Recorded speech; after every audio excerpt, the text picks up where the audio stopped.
Buku Pendidikan Pancasila kelas 7 tahun 2023 bab 4. Keberagaman bangsa Indonesia dalam bingkai Bhinneka Tunggal Ika. D.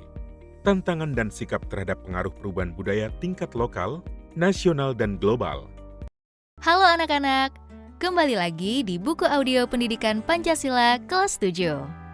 Pada pembelajaran kali ini, kita membahas perubahan sosial budaya di sekitar kita. Tujuan pembelajarannya adalah kalian diharapkan dapat menjelaskan tantangan dan sikap terhadap pengaruh perubahan budaya tingkat lokal, nasional, dan global. Mari kita simak bersama. Anak-anak, perubahan sosial budaya di sekitar kita tidak dapat dihindari dan akan terus terjadi.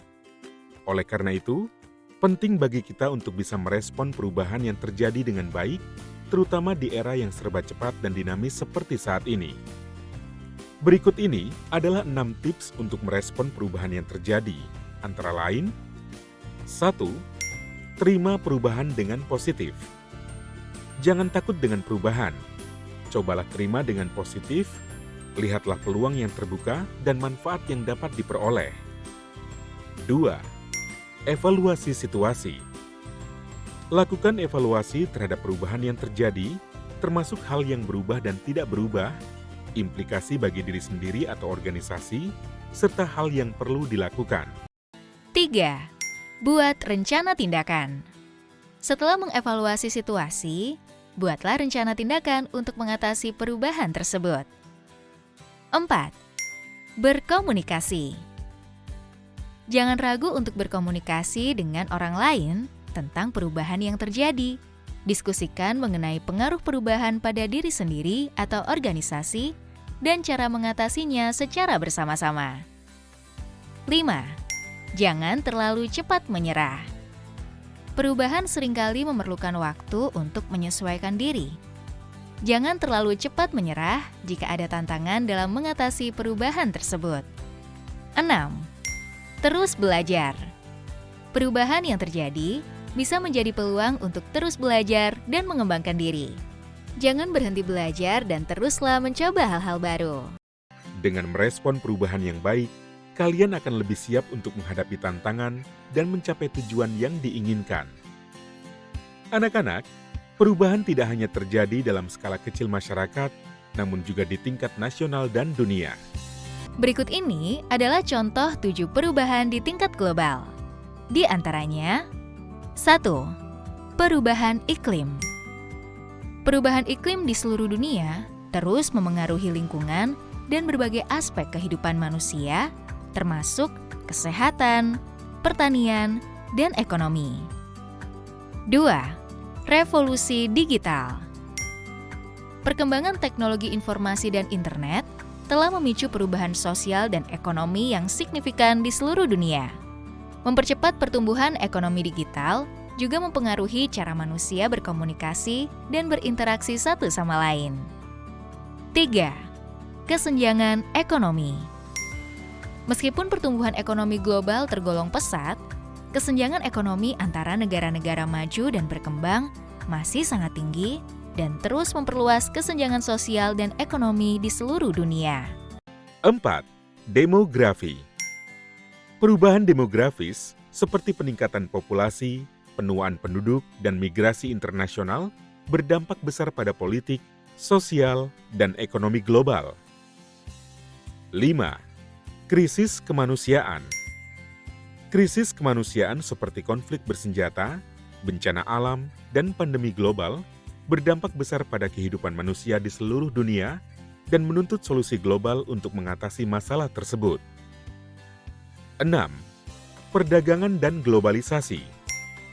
Perdagangan internasional dan globalisasi mempercepat pertumbuhan ekonomi dan perubahan sosial, tetapi juga dapat memicu ketidaksetaraan dan masalah lingkungan.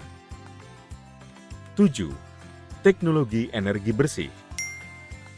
Peningkatan penggunaan teknologi energi bersih dan pergeseran dari sumber energi fosil dapat membantu mengatasi masalah lingkungan dan mengurangi emisi gas rumah kaca di seluruh dunia.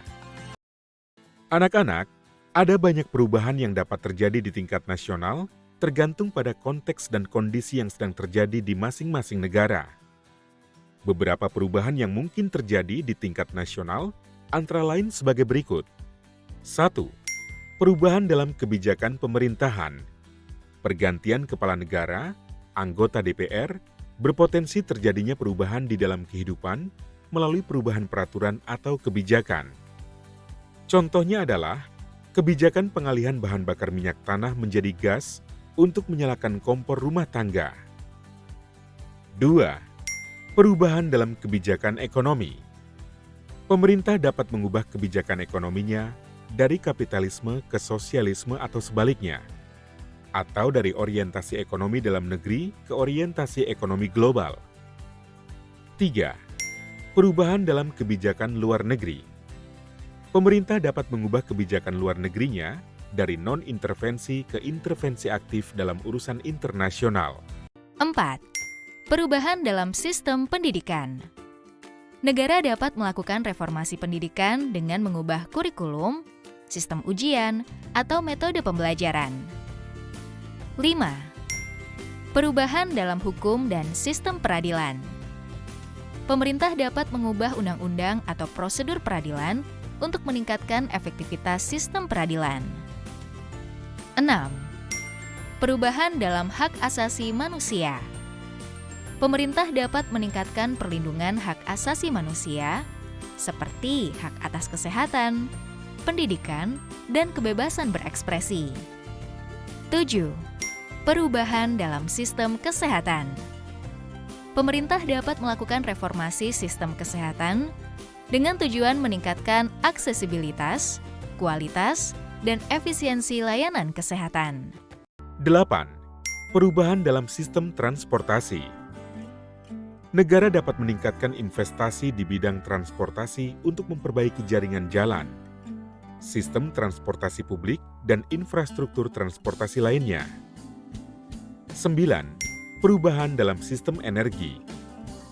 Pemerintah dapat mempromosikan penggunaan energi terbarukan untuk mengurangi ketergantungan pada bahan bakar fosil dan meningkatkan efisiensi energi.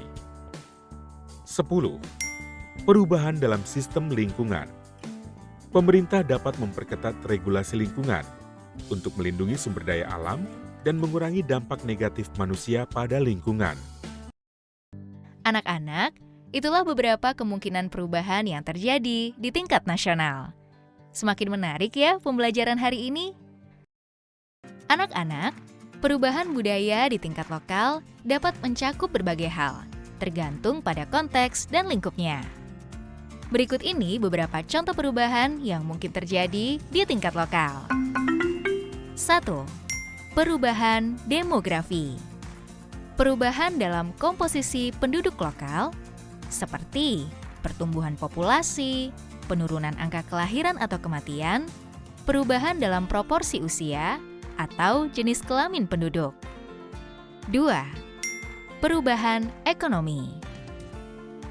Perubahan dalam kondisi ekonomi lokal, seperti peningkatan atau penurunan pertumbuhan ekonomi, investasi baru, pengembangan sektor ekonomi baru, dan penutupan perusahaan. 3. Perubahan lingkungan. Perubahan kondisi lingkungan lokal seperti peningkatan polusi udara atau air, degradasi lahan, perubahan iklim, dan pengurangan keanekaragaman hayati. 4. Perubahan sosial. Perubahan dalam norma, nilai, atau perilaku sosial di tingkat lokal, seperti perubahan gaya hidup, perubahan dalam pola makan, dan perubahan dalam hubungan sosial. 5. Perubahan politik. Perubahan dalam sistem pemerintahan lokal, seperti pergantian kepala daerah, perubahan kebijakan publik, dan pembentukan atau pembubaran lembaga pemerintah. 6. Perubahan teknologi.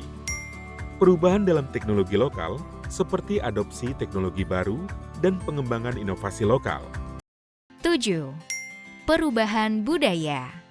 Perubahan dalam praktik budaya lokal, seperti penurunan atau peningkatan popularitas seni dan budaya, dan perubahan dalam tradisi lokal. 8. Perubahan infrastruktur. Perubahan dalam infrastruktur lokal seperti pembangunan jalan, jembatan, gedung, dan rumah sakit. 9. Perubahan pendidikan.